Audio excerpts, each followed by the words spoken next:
हरे कृष्ण।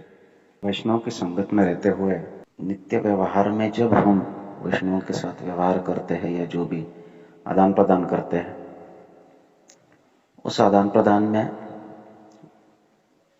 कुछ ऐसे क्रिया का भय भी बना रहता है जिसे अपराध कहते हैं। अपराध जो है ये पाप से भिन्न है। विष्णु चक्रवर्ती ठाकुर माधुर्य कादंबिनी ग्रंथ में पाप और अपराध के बीच बताते हैं। पाप जो है ये हमारे भौतिक अस्तित्व को परिणाम करता है। जब व्यक्ति के हाथ से कोई पाप होता है, गर्हित कर्म होता है, अधर्म होता है, तो वो उसके शरीर पर, मन पर, मस्तिष्क पर प्रभाव डालता है।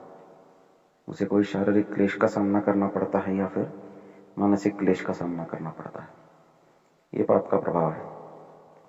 परंतु जब व्यक्ति के हाथों से अपराध होता है तो अपराध ये हमारे भौतिक अस्तित्व के परे जाकर हमारे आत्मा की स्थिति को परिणाम करता है। वास्तविक भक्तिमय कार्य से या हरिनाम संकीर्तन से, भागवत श्रवण से, भक्तों के संग से हम निरंतर प्रयास कर रहे हैं कि हमारी देहात्म बुद्धि को हम कम करके हमारी कृष्ण भावना को बढ़ाया जाए।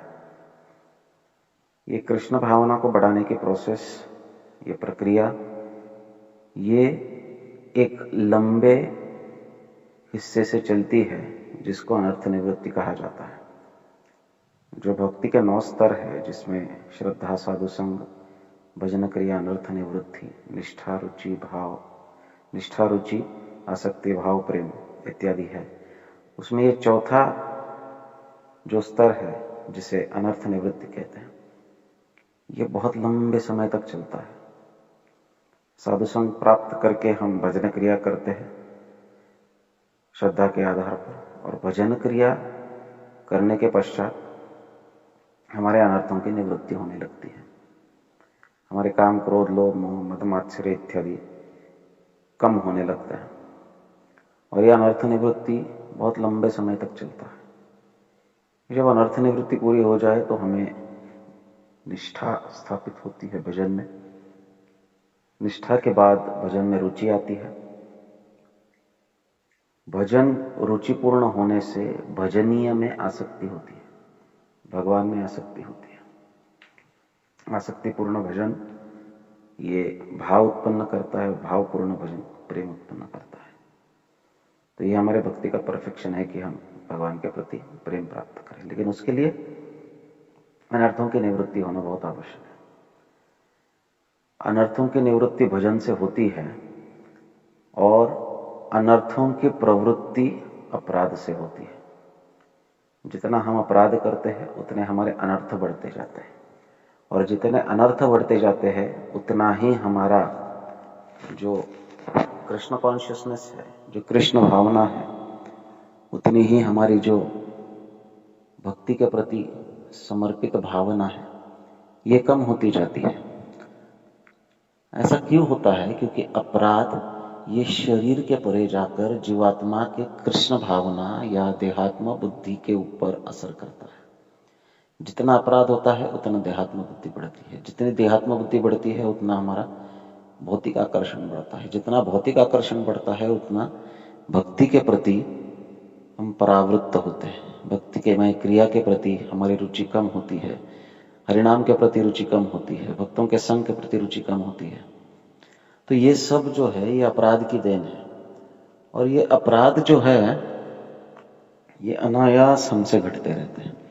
और इसलिए जो व्यक्ति नाम संकीर्तन में बहुत ज़्यादा गंभीर है, उसे चाहिए कि वो साधना करते करते अपराधों से बचा रहे।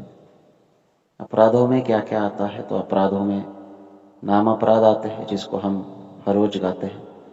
नाम अपराध के साथ साथ सेवा अपराध आता है, धाम अपराध आता है, वैष्णव अपराध आता है, जीव अपराध आता है। ये सब अपराधों की श्रेणियां, इन सब से बचना चाहिए।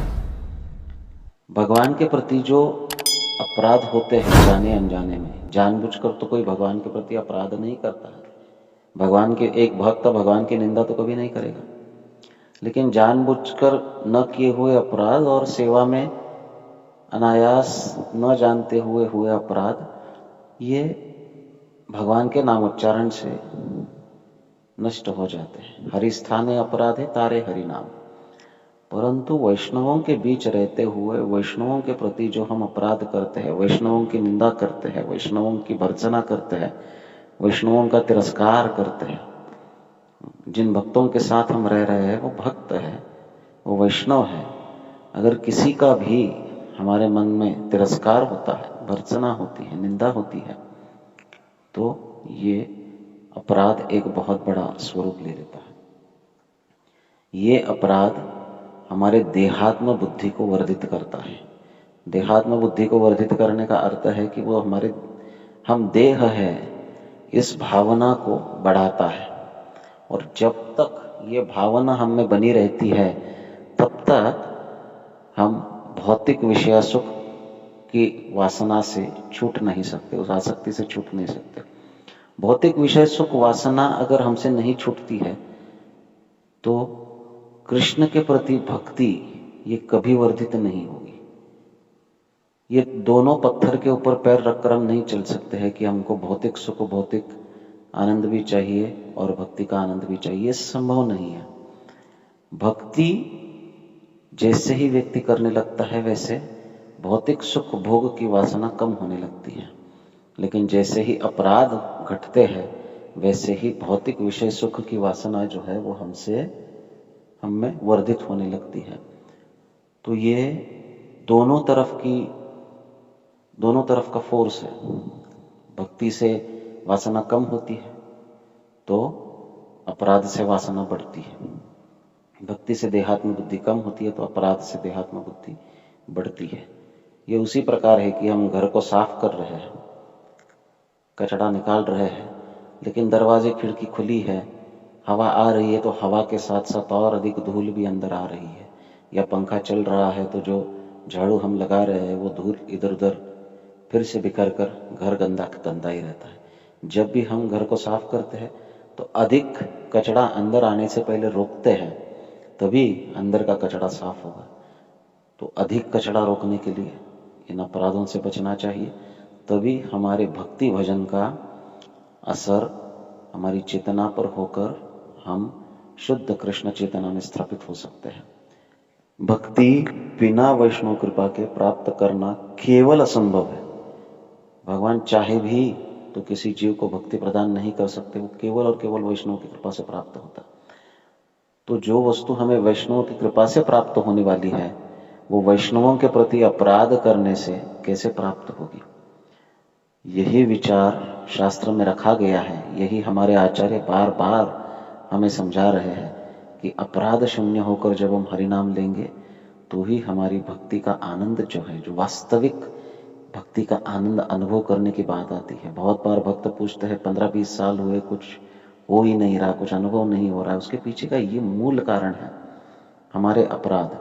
इन अपराधों से बचने के लिए हमें बहुत कटाक्ष से प्रयास करना चाहिए। ये अनायास नहीं होगा, इसके लिए प्रयास लगेगा। यही प्रयास है भक्ति में। भक्ति में वास्तविक कोई प्रयास नहीं, भक्ति प्रयास से नहीं हो सकती है। हमारे प्रयास से, हमारे भक्ति भजन से, हमारे साधना से हम भगवान को प्रसन्न नहीं कर सकते हैं।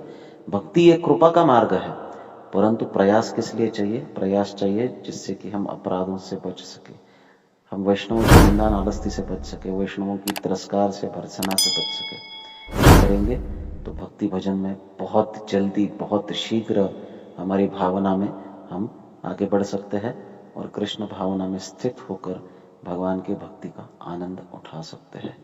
हरे कृष्ण।